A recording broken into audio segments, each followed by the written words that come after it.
2026-এর বিধানসভা ভোটের আগে রাজ্যের শাসক দল তৃণমূলের নতুন হাতিয়ার বাঙালিয়ানা। বিজেপির হিন্দুত্ব ট্রাম্প কার্ড ভাঙাতে এই পদক্ষেপ করছে তৃণমূল। কেন্দ্রীয় সরকারকে এ নিয়ে রাজ্যসভায় কয়েকটি প্রশ্ন করেছেন তৃণমূলের সাংসদ শামিরুল ইসলাম। তিনি বিজেপির শাসিত রাজ্যগুলিতে বাঙালি পরিযায়ী শ্রমিকদের যেভাবে হেনস্থা করা হয়েছে সেই বিষয়টি তুলে ধরে এক্স হ্যান্ডেলে পোস্ট করেছেন। তিনি এক্স হ্যান্ডেলে পোস্ট করেছেন, গত 5 বছরের তথ্য চেয়েছিলাম এবং আমরা সকলেই কোভিড-19-এর কারণে লকডাউনের সময় দীর্ঘ দূরত্ব হেঁটে যেতে বাধ্য হওয়ার পরিযায়ী শ্রমিকদের দুর্দশার কথা জানি। কোনো তথ্য পাওয়া যায়নি, অথবা সম্ভবত বিজেপি সরকার ইচ্ছাকৃতভাবে এই অভিবাসীদের অধিকার রক্ষায় তাদের অদক্ষতা লুকোনোর চেষ্টা করছে।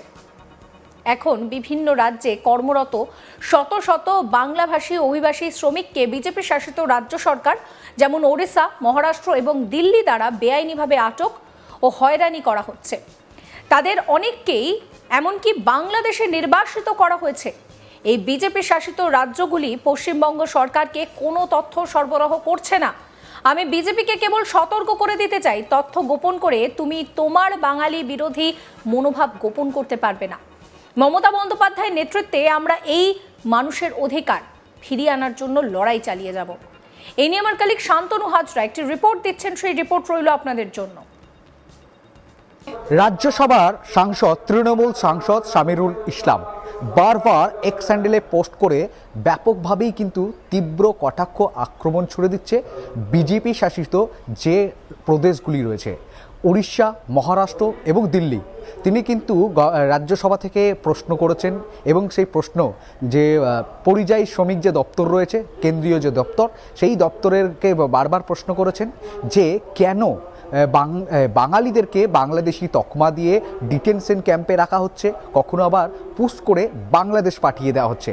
এমন প্রশ্ন কিন্তু তিনি বারবার করেছেন। এর সাথে আবার নতুন করে জুড়ে দিলেন যে 2000 কোভিডের সিচুয়েশনের পর যে সকল যে পরিযায়ী শ্রমিকেরা ছিল তারা মাইগ্রেট হয়েছে বিভিন্ন জায়গায়, সেখানে তারা কিভাবে ছিল, তাদের যে মৃত্যুর সংখ্যা সেই সংখ্যা কিন্তু জানতে চেয়েছে। এমনকি তিনি অনেক ঘটনা লিখেছেন যেখানে বলছেন যে পরিযায়ী শ্রমিকেরা, সেই শ্রমিকেরা কোথায় থেকে কখনো কখনো হেঁটে পথ চলে পায়ে হেঁটে আসতে হয়েছে, এমনকি যে পরিযায়ী শ্রমিকের সংখ্যা কত, পরিযায়ী শ্রমিকের মৃত্যু কত হয়েছে, তাদের জন্য গভর্নমেন্ট কী করেছে, একের পর এক প্রশ্ন করে কিন্তু তিনি কেন্দ্র সরকারকে ঘিরছেন। অন্যদিকে দেখা যাচ্ছে যে মহারাষ্ট্র, উড়িষ্যা, দিল্লি এই 3 জায়গা সহ বিভিন্ন কেন্দ্রশাসিত যে প্রদেশগুলিতে রয়েছে, যেই প্রদেশগুলিতে বাংলা থেকে অর্থাৎ পশ্চিমবঙ্গ থেকে যারা ভারতের অন্যান্য হিন্দিভাষী অঞ্চল বা দেখা যাচ্ছে যে বিজেপি শাসিত অঞ্চলে কর্ম করতে গিয়ে বাংলাদেশি তকমা পেয়ে ডিটেনশন ক্যাম্পে থাকতে হচ্ছে বা বিভিন্ন ঘটনার শিকার হচ্ছে, তো এই সংখ্যাটার পরিমাণ কত, তা একই সঙ্গে তিনি কিন্তু আরও একটা যে রাজ্য ভার্সেস কেন্দ্রের একটি কিন্তু রীতিমতো লড়াই চলছে। পরিযায়ী শ্রমিককেই কেন্দ্র, পরিযায়ী শ্রমিক এবং বাংলা ভাষা যারা কথা বলছে তাদেরকে বাংলাদেশি তকমা দিয়ে দেওয়া হয়েছে, এমনকি বাংলাদেশে পুশ করা হচ্ছে, এই ধরনের বাঙালিদেরকে ডিটেনশন ক্যাম্পে রাখা হচ্ছে। এই সমস্ত বিষয় নিয়ে কিন্তু একের পর এক ঘিরছে। তবে শাসক বিরোধী যে রাজনৈতিক সংগঠন রয়েছে শামিরুল ইসলামের এই এক্স হ্যান্ডেল পোস্টকে তীব্রভাবে আক্রমণ করছেন। যেমন দেখা গিয়েছে যে ভারতীয় জনতা পার্টির তরফ থেকে যে শামিরুল ইসলাম যে এক্স হ্যান্ডেলে এত প্রতিবাদ করছেন, তাহলে বীরভূমের দেউচা পাচামিতে তার পরিজনেরা কি করে চাকরি পেল, খোদ বীরভূমের এ রাজ্যের বিরোধী দলনেতা শুভেন্দু অধিকারী কিন্তু তাকে কটাক্ষ আক্রমণ করেছিল এবং তথ্যও দিয়েছিল।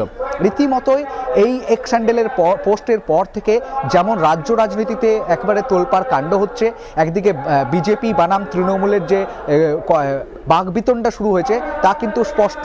অন্যদিকে শামিরুল ইসলামের এই পোস্টকে ঘিরেই বারবার বলছে যে দেশাত্মবোধক, ভারতীয় জনতা পার্টি বীরভূম জেলার নেতৃত্ব বারবার বলছেন যে দেশাত্মবোধককে থেকে সরিয়ে দেওয়া হচ্ছে, তৃণমূলের তরফ থেকে যে ভারত এবং বাংলাকে ব্যবিচ্ছিন্ন করা রাখা হচ্ছে।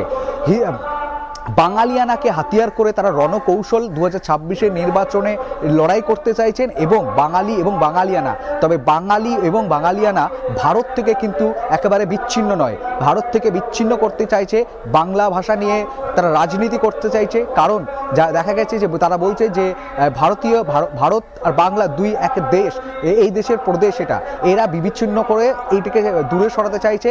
বাঙালিদের মনে দেশত্ববোধক ভাবনাকে খণ্ডন করার প্রচেষ্টা, ষড়যন্ত্র কিন্তু চালিয়ে যাচ্ছে। এক কথা বলা যেতেই পারে যে একদিকে হিন্দু ভারতীয় জনতা পার্টির তরফ থেকে যখন হিন্দু ভোটকে ঐক্যবদ্ধ করার চেষ্টা করা চলছে, তখন অন্যদিকে কিন্তু তৃণমূলের তরফ থেকে বাঙালিয়ানাকে কিন্তু হাতিয়ার করা হচ্ছে 2026-এর নির্বাচনের রণকৌশল হাতিয়ার হিসাবে, এমনই কিন্তু মন্তব্য করছে রাজনৈতিক মহল। প্রসঙ্গত, বাংলা ভাষাতে কথা বললেই বিজেপি শাসিত রাজ্যগুলিকে হেনস্থা করা হচ্ছে, বিজেপি শাসিত রাজ্যগুলিতে হেনস্থা করা হচ্ছে বাঙালিদের, এমনকি তাদের গ্রেফতার করে ডিটেনশন ক্যাম্পেও রাখা হচ্ছে, বাংলাদেশি বলে দাগিয়ে দেওয়া হচ্ছে। এর প্রতিবাদে এবার পথে নামলেন রাজ্যের মুখ্যমন্ত্রী মমতা ব্যানার্জি।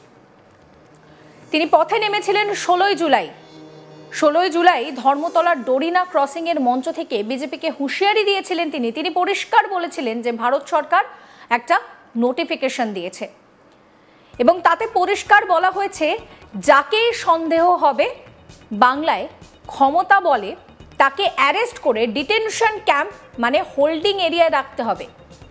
কি বলেছিলেন মমতা ব্যানার্জি, শুনুন। ভারত সরকার একটা নোটিফিকেশন করেছে, জেনে রাখুন। সেই নোটিফিকেশনটা আমরা চ্যালেঞ্জ করব। লুকিয়ে লুকিয়ে করেছে, করে নিজেদের রাজ্যগুলোতে যেখানে বিজেপি আছে সেখানে পাঠিয়েছে। তাতে পরিষ্কার বলা হয়েছে যাকেই সন্দেহ হবে বাংলা ভাষায় কথা বলে অ্যারেস্ট করবে ডিটেনশন ক্যাম্পে, মানে হোল্ডিং এরিয়া, ডিটেনশন ক্যাম্প যাকে বলা হয়, সেখানে রেখে দেবে। আমি এখন ঠিক করেছি আমি বাংলায় বেশি করে কথা বলবো। ক্ষমতা থাকলে আমাকে ডিটেনশন ক্যাম্পে আগে রাখো, বাংলা ভাষায় কথা বলার লোকেদের আগে। হিন্দি ভাষীদের রাখলেও আমি করব।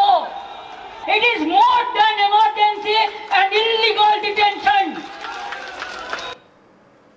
মুখ্যমন্ত্রী আরো বলেছিলেন যে ভাষা জানে যে সে সেই ভাষায় লিখবে, তোমার তো ট্রান্সলেটর আছে, দেখে নাও না। মুখ্যমন্ত্রী আরো বলেছিলেন যে ওড়িশায় যখন সাইক্লোন হয় আমাদের ইঞ্জিনিয়াররা গিয়ে কাজ করে। কি বলেছিলেন সেই সময় দাঁড়িয়ে তিনি, শুনুন। কতজন যান বাংলার উড়িষ্যায় ঘুরতে দেখতে বেড়াতে, সেখানে জেনে রাখুন বাংলা ভাষায় কথা বললে অত্যাচার হচ্ছে।